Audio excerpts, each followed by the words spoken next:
जरूर आता है। इसे किस संविधान की हृदय और आत्मा किसने कहा है? डॉक्टर भीमराव अंबेडकर ने 2000 अनुच्छेद 32 को संविधान का हृदय और आत्मा कहा है। आइए मूल अधिकारों की प्रकार के बारे में पढ़ा जाए। मूल अधिकार जनता के विकास के लिए महत्वपूर्ण कदम हैं जो हर जनता को समानता का अवसर देते हैं, स्वतंत्रता का अवसर देते हैं। पहला हमारा है समानता का अधिकार, जो अनुच्छेद 14 से लेके 18 तक दिया गया है।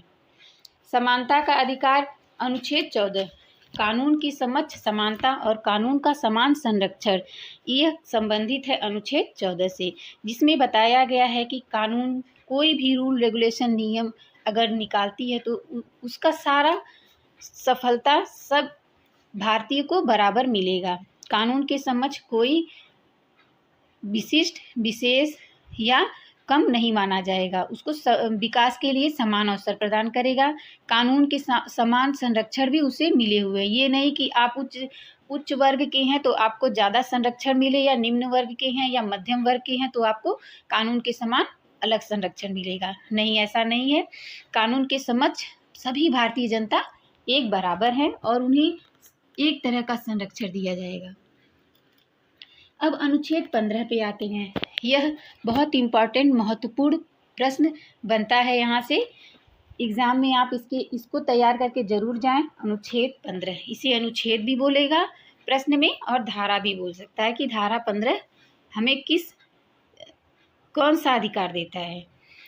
अनुच्छेद 15, धर्म, जाति, लिंग, जन्मस्थान आदि के नाम पर कोई भेदभाव किसी भारतीय के साथ नहीं किया जाएगा, चाहे वह बंगाल का हो, चाहे वो उत्तर प्रदेश का हो, मध्य प्रदेश का हो, कोई भी हो, आंध्र प्रदेश का हो, जम्मू कश्मीर का हो, किसी भी धर्म का हो, हिंदू, मुस्लिम, चाहे वह महिला हो, पुरुष हो, सब हमारे संविधान के दृष्टि से बराबर विकास का अवसर मिलेगा। उनके साथ कोई भेदभाव नहीं किया जाएगा, चाहे वो उनका जन्मस्थान कहीं और क्यों ना हो, उन्हें देश में पूर्णतः विकास का अवसर समान दिया जाएगा।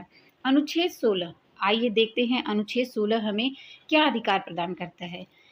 अनुच्छेद 16, सरकारी नौकरियों में सभी नागरिकों को समान अवसर। यह हमारे संविधान की सबसे बड़ी विशेषता है। कोई भी नौकरी, कोई भी पद सभी नागरिकों के लिए समान अवसर मिलेंगे। किसी के साथ कोई भी भेदभाव नहीं किया जाएगा।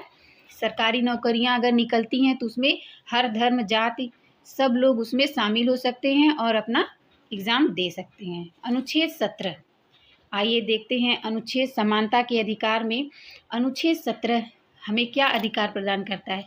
अस्पृश्यता का उन्मूलन, जिसका शाब्दिक अर्थ है कि छुआछूत, सामाजिक बुराई को समाप्त करना। अगर ऐसा कोई करता है तो उसके साथ उसे दंड दिया जाएगा। यह दंडनीय अपराध होगा कि छुआछूत को बढ़ावा दो, अस्पृश्यता को बढ़ावा दो। यह अनुच्छेद 17 इसे समाप्त करता है। प्रश्न में ये अनुच्छेद 17 हमेशा आता है कि अस्पृश्यता का उन्मूलन किस अनुच्छेद से संबंधित है, या अनुच्छेद 17 में क्या वर्णन है, कौन सा अधिकार जनता को मिला है। अनुच्छेद 18, आइए अब पढ़ते हैं अनुच्छेद 18 के बारे में। ये सबसे महत्वपूर्ण विशेषता है हमारे संविधान की और ये मौलिक अधिकारों की भी विशेषता है। यह उपाधियों का उन्मूलन करता है, पूरी तरह से रोक लगाता है कि कोई उपाधि जैसे राजा, महाराजा, राय बहादुर, ऐसा कोई भी उपाधि किसी भी व्यक्ति विशेष को, संगठन को नहीं देगा। बस सेना के क्षेत्र में और शैक्षणिक उपाधियां दी जाएंगी। जैसे राज्य सरकार द्वारा राजा, महाराजा, राय बहादुर नहीं प्रदान किया जाएगा। इसका मूल उद्देश्य है समाज में बनावटी उपाधियों को समाप्त करना, जिससे कि सबको समान अवसर मिल सके।